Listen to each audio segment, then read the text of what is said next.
This is Pop Culture on Blast. Hi, this is Josh. This is part 2 of our conversation on Cobra Kai Season 2, Predictions and Revelations.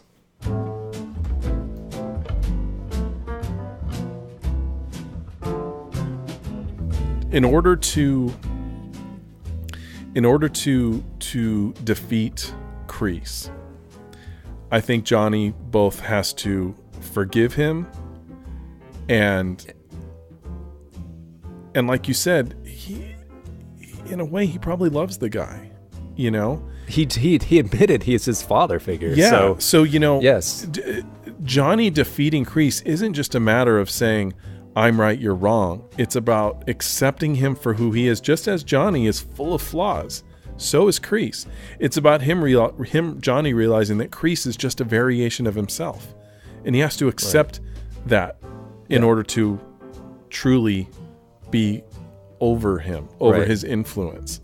Right. And that's why they really need to open up Kreese's character to make him less two-dimensional. Like, honestly, I don't even care what they do with Daniel because I really don't think there's any struggle with him. The real shit in the show is Johnny and Kreese and the kids. Right. What does Daniel even have to overcome anymore? He's fine. Well, they've created conflict for Daniel. Daniel was doing fine superficially. Yeah. But they created inner turmoil. He does not have a perfect family life. He's got a fat kid son that is a... Oh, shit. I totally forgot about that. That's a little bastard. Do you think they're going to deal with that? Because they totally didn't do anything with it. Well, he just sits around and plays video games. He ignores his dad. He doesn't respect him at all. That went nowhere. I wonder if they're going to address it in this... Because his daughter's obviously fine. Right. But that kid... He's a piece of shit. He really is. He's a little punk. Like, he needs to get his ass handed to him. And I can't even,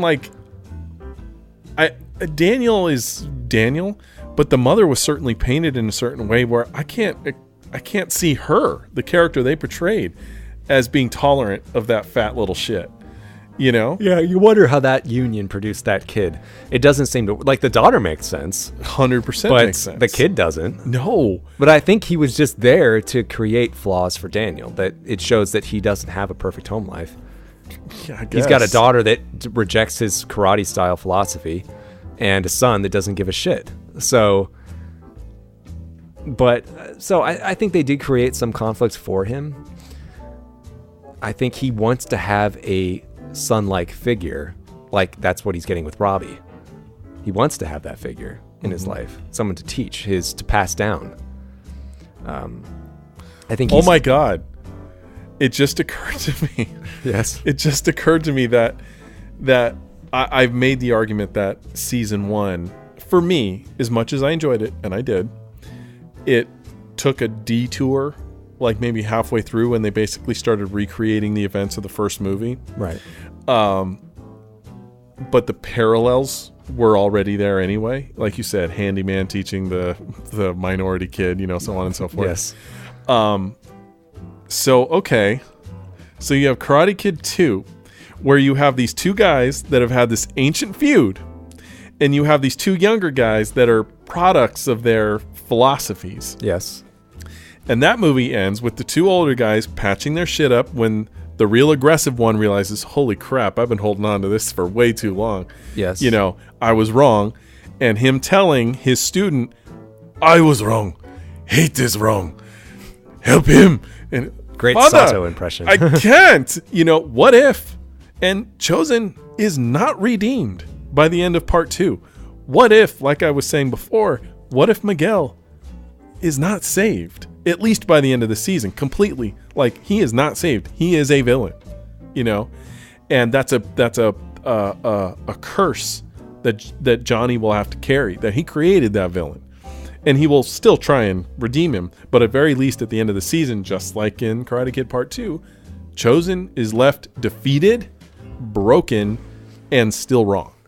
So do you think that Robbie is going to defeat Miguel in some kind of physical altercation? Yes. I think they're It's a non-tournament altercation. Yes. I think they're going to emulate part 2. Okay. They might even play Glory of Love. Do you think... Oh. Like a knight in shining armor. Do you think it's going to be... Do you think those two are going to end up just fighting over The girl? The you girl. mean like in part 2 Like in of part Karate 2. Kid? Yes. Well, it wasn't just because of the girl that they were fighting. No. He took his honor away. He did. Now, So- the motivations will be different in this. Okay. But So how could Robbie strip his honor? I don't think it'll be about honor. Well, no, there's honor in Western society. His not honor like there was in that movie. I know, but you know what I'm talking about.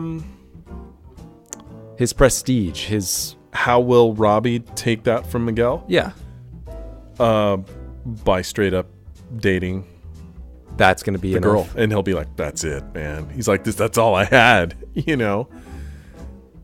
Yeah, that does mean he's treating her kind of as a trophy, just as Johnny did with Allie. You know, he kind of treated her as this trophy product. Did kind of he thing. though?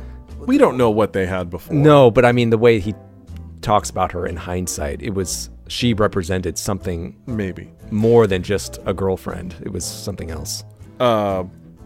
And if any of our theories of how the season will play out end up being true, if say Kreese opens his own studio, for example, and lures Miguel over to it, who knows what poison he could put in Miguel's head as far as like why Robbie's, because that's what Kreese did. He taught them to be strong and not take any shit, but it didn't take much pushing for him to say, "You are our enemy." You know, it's like, can't we just not be friends? No, we're enemies. You know what I mean? It took very little pushing for that. So perhaps in Miguel, he would identify this issue and go, "You know how to beat that kid, get the girl, or to get the girl, you got to beat the kid." You know, build it into his head. I'm just guessing as an idea, but because you're asking, what would be the Karate Kid 2 parallel as to why they already have a conflict with each other over the girl, you know, but now it's philosophies at the same time. And then you add in the fact that Johnny's his dad, you know, there's a lot going on there. Plenty to fight over. I think it would be interesting to see them emulate the structure of I think they're going to do the it. 3 main movies. I think they're going to do it. I think you're right. I think I do too. that is what's going to happen, and I feel kind of embarrassed that I didn't think about it already. And season 3 will end with a tournament. That'll go back to the tournament. Mm-hmm. So, if season 2 is all about what we just said about, Sorry, man, I have to say, yeah, in part 2, Chosen and Miyagi never fight. They're about to. And it doesn't happen. You can't have 2 old guys fight. It's just ridiculous. And also, would you have wanted to see that? No. You don't want to see that. You want to wonder what that fight would be like. You know what I mean? Sato had been building his whole life with anger and hate, man. If he released that on Miyagi, who knows how that could have happened, because they were both trained the same way. that's true. You know? Well, it's I always pictured Miyagi. This is completely off the rails from Cobra Kai. yeah. I always imagined that if they did fight, like in the context of that story in part 2, Yes. that Miyagi would have let himself be killed. That he would have, to put this to bed, if he realized there was no getting out of a fight, he would not have, if he had the ability, he would not have killed Sato. He would have let Sato kill him. I don't see that happening. I really do. No, you know, what I see, quite frankly, is I see Miyagi kind of acting the same way towards Sato as he did towards Kreese. I think that Sato would come at him with such aggression that it's so unfocused. You know, that's what Miyagi's philosophy is all about. It's about that focus. Yeah, I understand. And I think that Sato would be charging at him with everything he's got, and Miyagi would be so centered, he would just be able to deflect everything. He wouldn't even, a punch would never connect. Maybe. A kick would never connect. That's what I would see happening. I mean, I think a sacrifice works perfectly fine dramatically. Mm-hmm. But I don't think Miyagi felt he needed to do that for Sato. No, I don't think he felt justified to do so. Okay, so we've gone ridiculously long on this, but let me ask you this, since we're talking about the parallels with part 2 and where season 2 just might do that. Okay. So Karate Kid 2 had the moment for Sato where Miyagi could have killed him because of and that's what Sato thought he was going to do. The piece of wood, the wood on him. Yeah. Because Sato was so poisoned Yeah. that he thought Sato had a conflict. Miyagi did not have one, but Right. Sato thought Miyagi had one. You know what I mean? So in that moment, he thought, oh, you're going to kill me because I would kill you, you know? So when he realized that wasn't the case, that instantly churned him. Will there be a allegory? No. Yeah. What's the word? I know what you're talking about, like a reflection or Yeah, but that's not the word. common No, not allegory. Why do I want to say allegory? parallel. Parallel. Okay, Parallel. I'll take it. A parallel event with Johnny and Daniel, to where Johnny just finally goes, "Yep, I was wrong." Even though we feel like they've kind of, for the most part, let it go. I don't think it'll come to that point. Maybe not so Dramatic. not so dramatically, but also not so clearly, because Johnny has become our sympathetic hero. Sato was the villain, clear and cut. That's So true. I don't think we're going to have that sense. They may have a point, just like in part 2, when they do come head to head and you think something's going to happen, but maybe there's just that they come to an understanding, and maybe that's going to be their conflict resolution, just instead of it not being so physical. And I think you're right. I think this is what's going to happen. I think we're going to have a kind of something very similar to part 2 happen in terms of dramatic beats. I got it. You ready? Yes. You ready? Is this season 2 or 3? This is season 2. I Okay. got it. Okay. I got our moment. Okay. To give you your alley with an eye scene. Yes. So she shows up, whether it be in the form of a high school reunion or something. Both Daniel and Johnny are there, and they're both wondering whether she's going to show up. And she does. She comes in looking beautiful and all that. She sees them together. She comes over. Hi, guys. You know, whatever, however that introduction happens. Yes. And then Daniel says, I'll leave you two alone. It's good seeing you. Bye. And because Daniel's done. This is Johnny's thing. In other words, he's saying, Johnny, you work your shit out with her. I've got nothing to do with it. You know? And like almost saying, not that Johnny's going to get her, but just Letting him Here. have his moment. say, this is your journey. You take it. You know, because we know Daniel would love to talk to her because he's holding on to all this stuff or whatever. But he's giving that to Johnny, because with them together, it can't happen. Someone's got to leave, you know? And by leaving, saying like, I will not see you again, like I'm leaving the reunion or whatever. He's giving that resolution to Johnny, to which Johnny goes in his head, thank you for letting me have that. That would be nice. Huh? I don't know if that will Come on. happen, but I think it's plausible. I think it's a delicate way of handling the alley with an eye scene if she comes into And the it's show. unspoken. Unspoken, yeah, which is the way I was kind of going with it. Now, if season 2 rolls out the way we think, as being kind of mirroring, I think we kind of figured it out. yeah, then so by season 3, I mean, where are we going to be? Is it? Are we going to be bringing in a Mike Barnes type character? This kind of Yes. dark horse storming up from the rear. Yes, it's Miguel. You think Miguel is going to be the full-on antagonist in season 3? Yes, I do think he'll be turned, but yes, I do think Miguel will continue to be the antagonist. He will become the Mike Barnes. He's the chosen who never was redeemed. He will continue and then be repaired. Well, so by in that very sense, if we're following along with the strides of the movies, then that means that Miguel is going to have to become a student of Kreese, full on. Yeah, I do. And I think that's what will and happen. that's what's going to happen. It's going to be Miguel and Kreese versus Yes.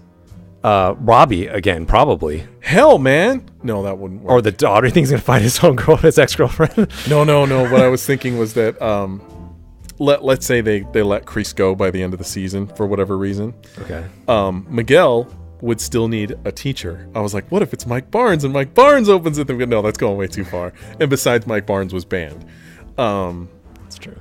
But he could find Terry Silver. Well, Terry Silver was banned.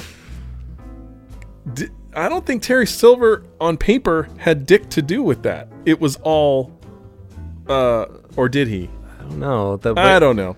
Okay.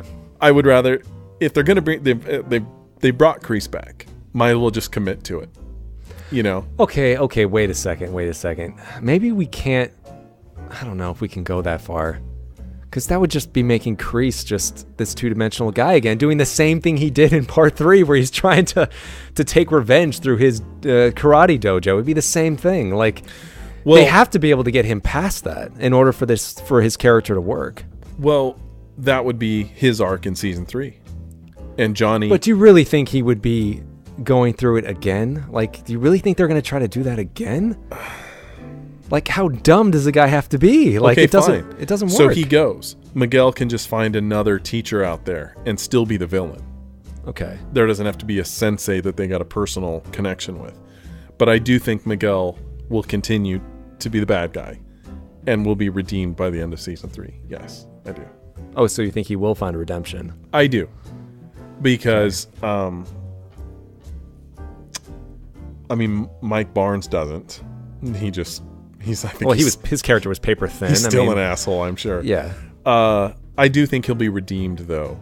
I think he'll get so built up in his mind of who he thinks the enemy is. But, they can play things out in season 3. He can spend some time with the daughter, whatever, however. And he softens and he realizes he's just wrong. It could be that simple. Do you think that... Because it almost would be sad to see, like you said, Kreese not learn.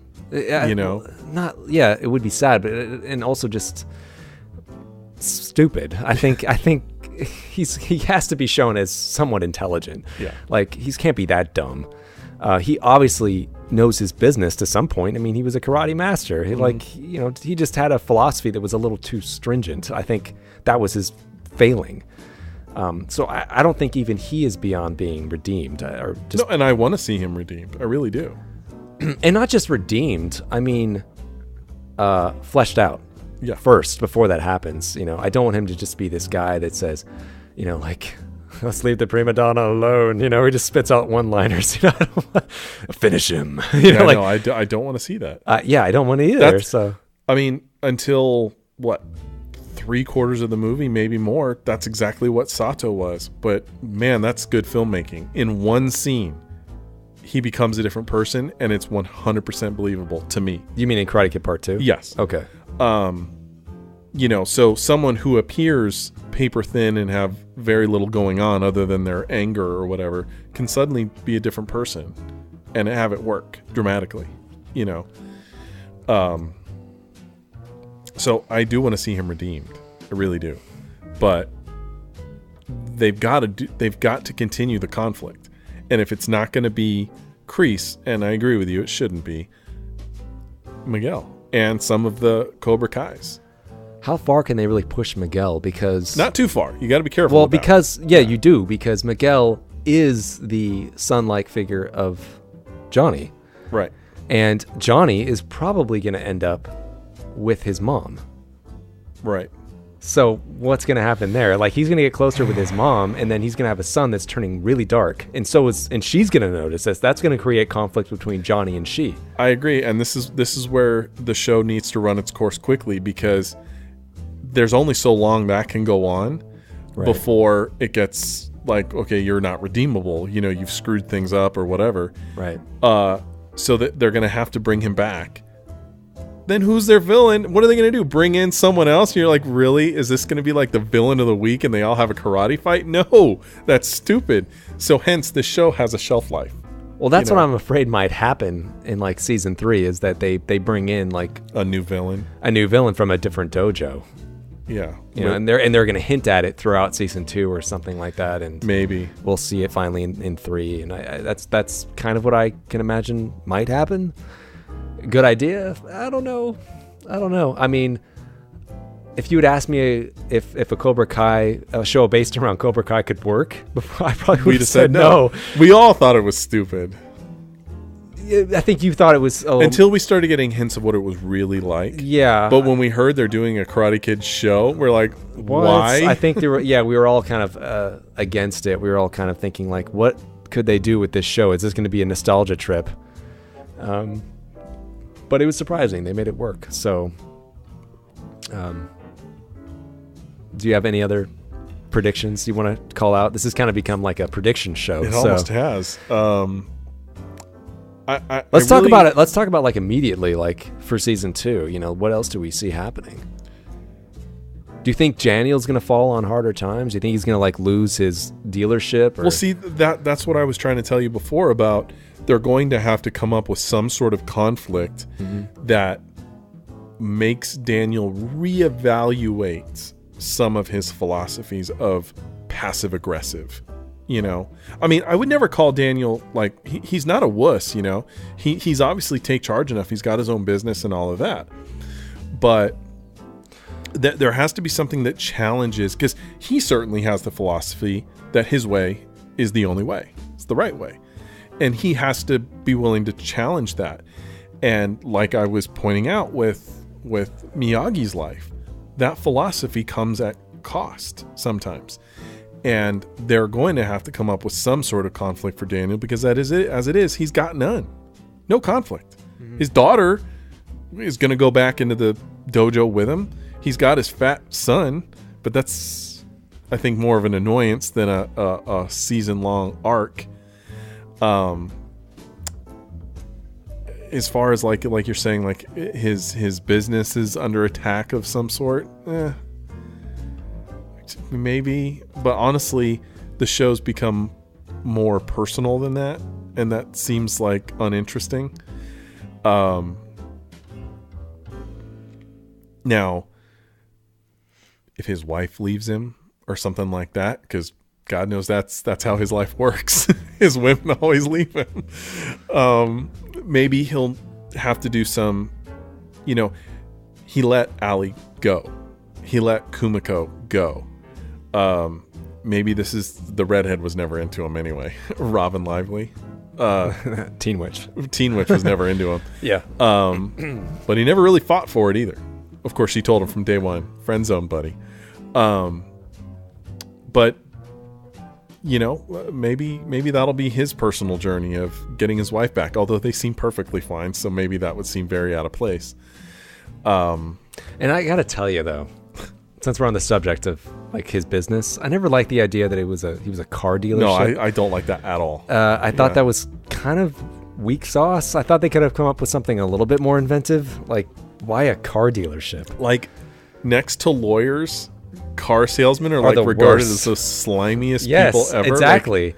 Exactly. And a guy who's supposed to live his life by honor and all that, like he's a car salesman. Yeah, is really? A car salesman. That's exactly what his counterpart was. He was a sleazy piece of shit. Remember? Yeah, exactly. Yeah. So yeah, they turned him into like one of the worst people he could have. It didn't seem to make sense. I agree. Of all professions, why would it be that? I get the it works for story purposes. You know, and the fact that it's easy for him to be successful, but not too successful compared to Johnny, and to be ubiquitous enough in terms of his advertising, but not too ubiquitous, like to where he's like, you know, in movies or stuff like. But you know, like a local guy makes local commercials, he has billboards, enough to just piss Johnny off, enough to remind him of it. Wait. What? Okay, so you've watched season 1 twice now. I've only watched it the once. So maybe I'm remembering this wrong, but part of Daniel's journey in the first season was the Johnny thing, was the villain car salesman guy.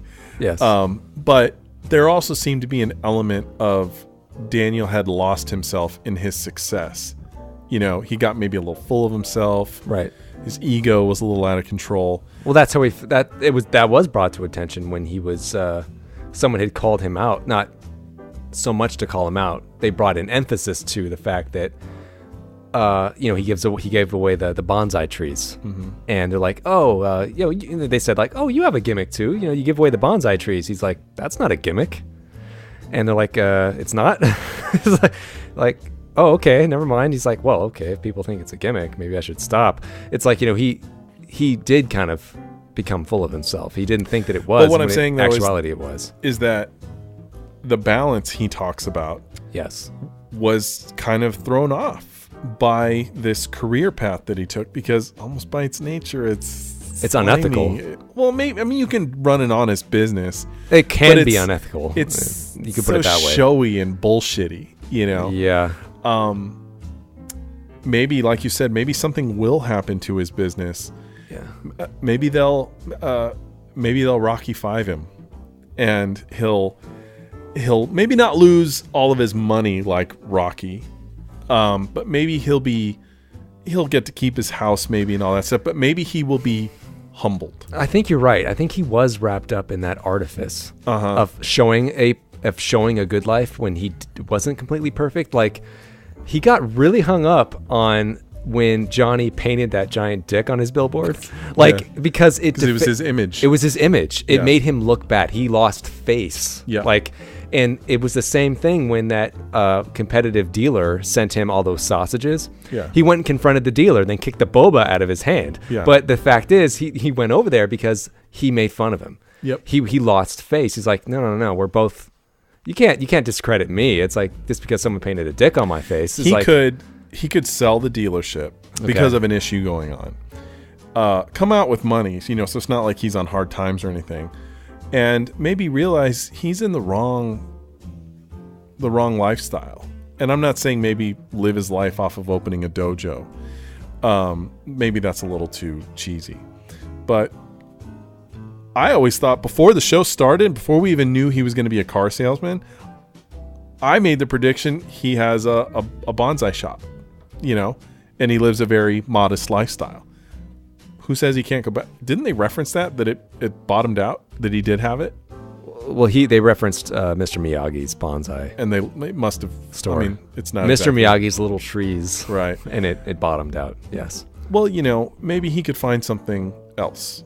And that could be his journey. Like you said, maybe something financially happens. Maybe he will open up the dojo and teach that way. Oh, no, wait. Don't they say he says it's free. Yeah, but in the trailer, he says that he teaches free. Yeah, but I'm sure there's a reason for that. And it's about getting people away from Cobra Kai. Well, yeah, exactly. But I thought you meant like in terms of finding another career path. I do. Well, maybe that's his first steps to finding another career path is getting back to those karate roots. Yeah. Yeah. And, do something to where he's financially secure, but find a different life to live, because this isn't it for him, And obviously he's opening back up, teaching his daughter and all that stuff. Mm-hmm. It'll probably reinvigorate him and say, God damn, this is what I should be doing all day, But I think that will be some variation of that. I think will be his journey, because he's got to have something. Because the real conflict is not Johnny. I mean, not Daniel. No, Daniel's real conflict is not with Johnny. Oh, it's not with Johnny. Okay. He needs something.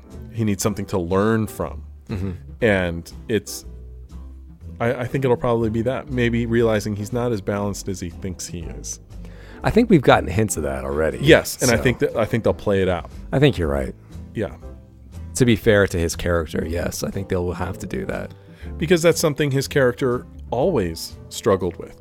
Because Daniel was always impulsive. Yes. That's his biggest problem. Yes, he was. And he still is. Well, he still is. Yes. And maybe that will cost him something.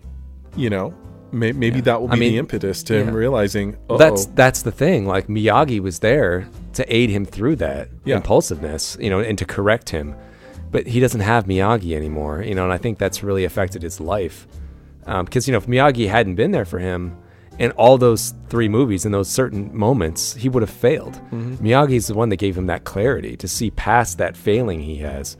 But he doesn't have it, and when he went in season 1, when he went to his gravesite, he was clearly in need of that philosophy, and he doesn't have it anymore. He has no mentor-like figure anymore. Unfortunately, that's because Pat Morita is dead. But I mean, if he was still alive, we of course we would see him. But unfortunately, he's not. So that element can't be brought into the show, except through flashback. Which I don't want to see it become like reliant on or anything like that. No, I don't mind hearing like Pat Morita's voice in flashback. Yeah, as long as they don't go back too many times to certain scenes. I think that's okay. But well, I think we should probably put this to bed. But let me leave you with this thought. I mean, we can talk about it for a minute, but I know you and I have discussed in the past, even though I've come around to actually quite enjoying part 3 for what it is. It's enjoyable on a kind of camp level. Yeah, in a lot of there's good stuff in it. There is, but this is the part you and I have talked about before. The problem with Karate Kid 3 isn't Karate Kid 3. The problem with Karate Kid 3 is that it follows part 2. And they did, now, a lot of people feel otherwise, but you and I are definitely of the belief that where part 2 went was perfect, because it took the training and the stage fighting to a real setting. It became real. So the problem with 3 was you're back in this fight doesn't really mean anything setting. Daniel literally fought for his life in part 2. I'm not as emotionally connected to the events of part 3. In the first one, it wasn't about the fight. It was about him, just like with Rocky. It didn't matter if he win or loses. He made the fight. And Miyagi even tells him that. He said, you were here. You fought the fight. It's all that matters. In part 2, he defends his life. So in part 3, it feels like a regression. Who gives a shit if he wins or loses? The stakes aren't high anymore. Exactly. Right. The stakes aren't high. So in this, I think we really have figured out how this is going to play out. Inadvertently. That concerns me for part 3, because where do you go? Assuming the fight in this is real and not a tournament fight, where does this story go that it doesn't run out of steam very, very quickly? And what can they do in this season to set up for that not to happen in the third one, or to just outright prevent it? Any final thoughts on that? Well, I mean, I could go on for a long time. Sure, obviously we can. I'll try not to, because we already have. In order to prevent it from regressing like the third movie did in season 3, that's what you're getting at. I think that's, well, it's definitely possible. I mean, in terms of ideas, I think they're going to do more of the same of what they just did with season 1, where everything is kind of expanded upon. I mean, they threw in so many different elements into that first season, things that I never would have thought of, where they kind of grounded everything. And, they brought in these other students, and they had their own relationships. They had their own conflicts. And there was subplots, and there was plots of plots. And it was just, everything was kind of woven together. And it was kind of this very kind of complex web of just stories all coexisting. And I think that opening up the second season in the same way will allow them to really kind of take the most of this material again by adding more characters, by adding more conflicts where there's sub-conflicts, that kind of thing, will enhance the show enough to keep it going without running dry, without stalling, really. I mean, as for what that could be, I mean, who knows? Who knows what these new characters are going to bring to the table and what other story threads they're going to bring. I mean, the show, we made some predictions, but the show could end up going in directions we're not even predicting. It maybe some of the predictions we made will come true, but there could be other things that we completely missed, or that are surprising.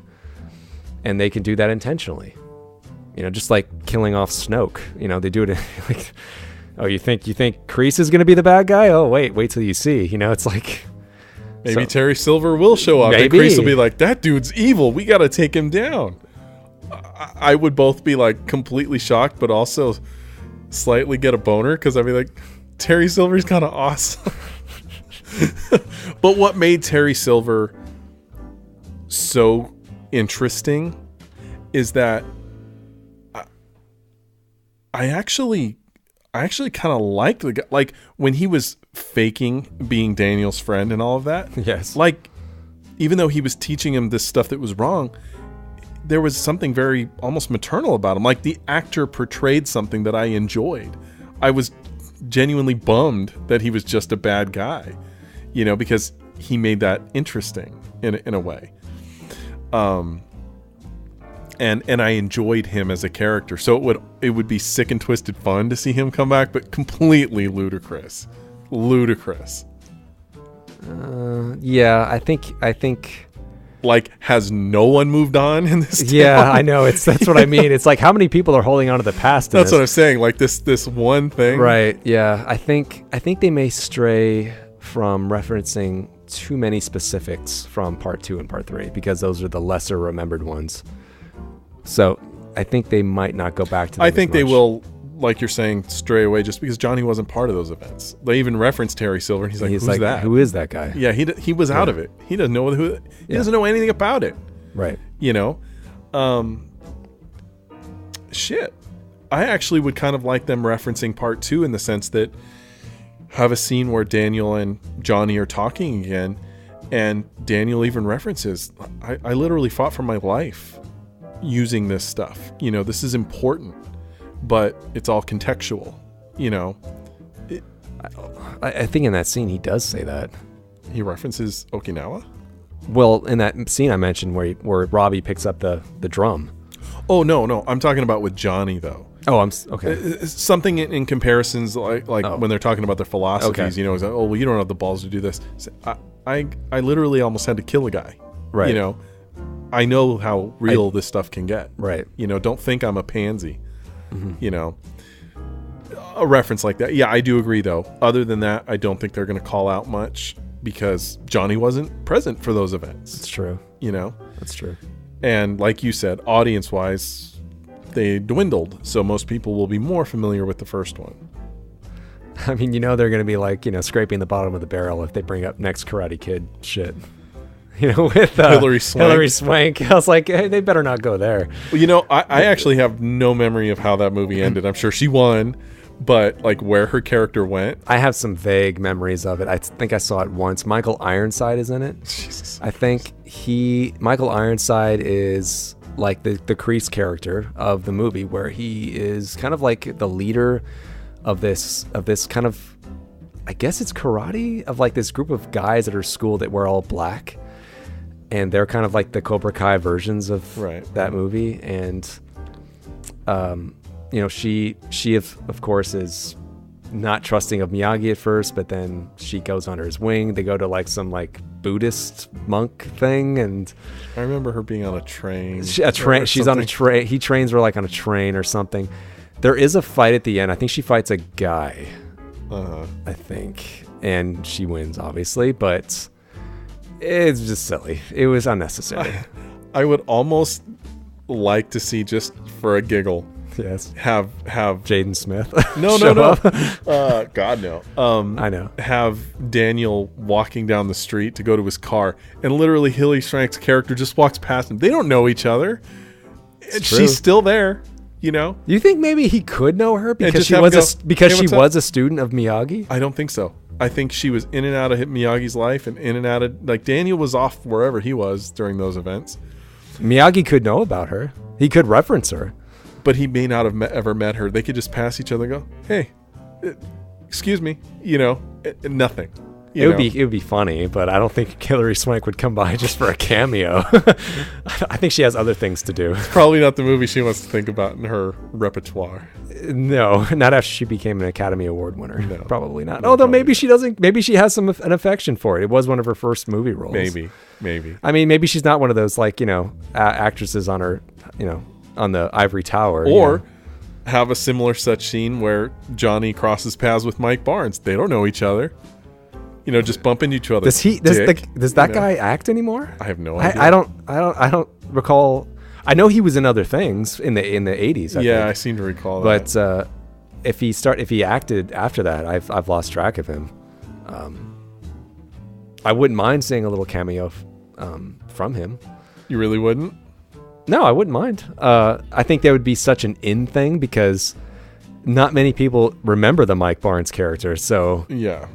because let's be honest, Part 3 is not a very good movie. It's Okay. It has its moments. It's silly, but yeah. I actually own Part 4. I'm probably gonna have to watch it now just because we've been talking about it. Why would you bought the whole box set? I bought it. They did the same thing they did with Part 1 and 2. Part 1 and 2 were sold as a set, and then 3 and 4 were released together. So it was like, well, it's like Lethal Weapon 4. It's like, why does it exist? It's part of that 4 set. Yeah, it's I don't want it. You just want to use it as a coaster. Yeah, it's because like it's so horrible. It's but like, yeah, 3. I like I told you, I had rewatched 3 like maybe a year ago, and Yeah. actually quite enjoyed it. For what it is. For what it is. but 3 really makes you kind of dislike Daniel. It really does. It does. I mean, he pulls it together a bit in the end, but until then, he's though, very whiny. he really is. Man. He's not like, this is our hero. The only thing, but and that was my memory of it. But that actually starts to change because of what Silver is doing to him. Manipulating him. Yeah, and he becomes sympathetic, because of that. And he's really getting beaten down without even realizing. He does turn on Miyagi, doesn't he? He does. Yeah. Because Miyagi sees what's happening, sort of, and he won't train him because he knows he wants to fight for the wrong reasons. And so Daniel does turn his back on him in a way. Of course, Miyagi never turns his back on Daniel. Naturally, Whoa, whoa, this is great shit. Miyagi always had his back. Yeah. And that's when Daniel realized, oh boy, did I screw up, So we'll see. We'll see how closely this follows Karate Kid 2. Well, as of right now, it's today's the 3rd of April, so I think it's coming out on the 24th. So we've got 3 weeks.